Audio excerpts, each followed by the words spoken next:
اور آرام کے سامان جس میں وہ خوشی رہا کرتے تھے چھوڑ گئے. جو کیا یہ دنیا میرا میرا میرا کر کے اس کا اترا کر موسیٰ علیہ السلام کو اور بنی اسرائیل کو جھٹلا کر ان کو تکلیفیں پہنچا رہے تھے. اللہ کا ایک ایسا آزمائش آ گیا کہ جیسا کہ پانی میں ڈوب کر مر گئے اور آرام کے سامان جس میں وہ خوشی رہا کرتے تھے چھوڑ گئے. اور ان کا مالک کون بن گئے؟ بنی اسرائیل. ایک حصہ اس طرح ہوا اور ہم نے ایک دوسرے قوم کو ان کا مالک بنا دیا. دیکھو ابھی اس سے پہلے کس کا قوم تھا؟ وہ فرعون، حامان اور قارون کا تھا. ابھی ان لوگوں کو کیا اللہ تعالیٰ نے پانی میں غرق کر دیا. کس کو کیا سزا کر دیا، کس کو کیا سزا دے دیا. ان سب کو جو نافرمان تھے ان سب کو کیا ہلاک کر دیا اور بنی اسرائیل کو اس ملک کا مالک بنا دیا، وہ بھی آزمائش کے لیے. یہ ملک سب کچھ اللہ کا ہے. ہم کو اللہ نے یہ دے دیا ہے، اس میں رہ کر ہم اللہ کو عبادت کریں، اس کو یاد کریں. ایک حصہ اس طرح ہوا اور ہم نے ایک دوسرے قوم کو ان کا مالک بنا دیا. تو نہ تو ان پر آسمان اور زمین کو رونا آیا. جب یہ لوگوں نے ایسا سرکشی کر دیا، اللہ تعالیٰ نے ان کو ایسا عذاب دیا، تو اس وقت پر نہ آسمان والوں کو نہ زمین والوں کو ان پر رونا نہیں آیا، کیونکہ اتنا بیکار بدبخت تھے، اللہ کے نافرمان تھے.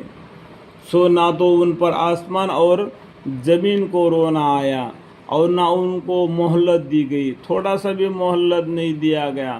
مہلت دینا تھا، دے دیا دے دیا دے دیا دے دیا، تو نہیں مانا تو آخری بدلہ لے لیا. اگر اللہ تعالیٰ بدلہ لے گا تو سطح زمین پر کسی کو نہیں چھوڑ دیتے.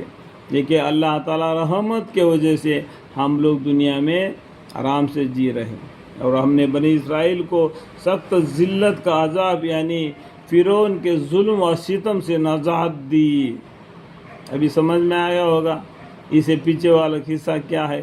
اب سورہ دخان ہے جو پڑھنے سے بھی آپ کو معلوم ہوگا. واقع و بڑا سرکشی اور حد عبادت سے نکل جانے والوں میں سے تھا. اور اس کے علاوہ ہم نے بنی اسرائیل کو اپنے علم کا روئے سے یعنی اموار میں تمام دنیا جہان والوں پر فوقیت دی. اس کے بعد میں کیا ہے؟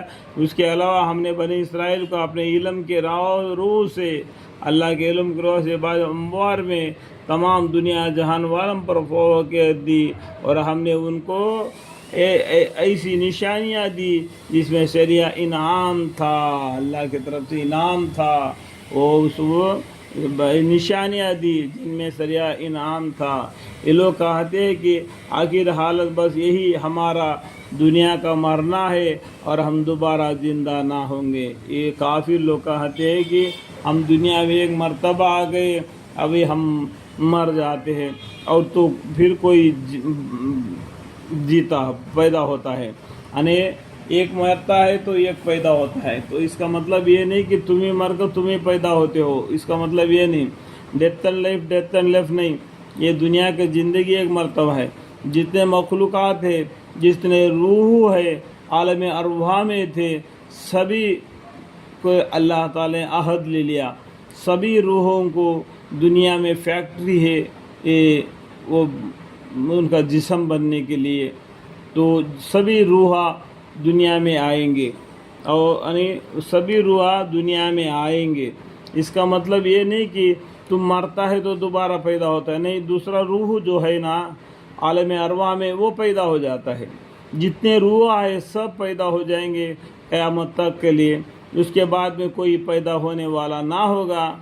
اس ٹائم پر اللہ تعالیٰ دفعتاً قیامت کا قائم کر دیں گے.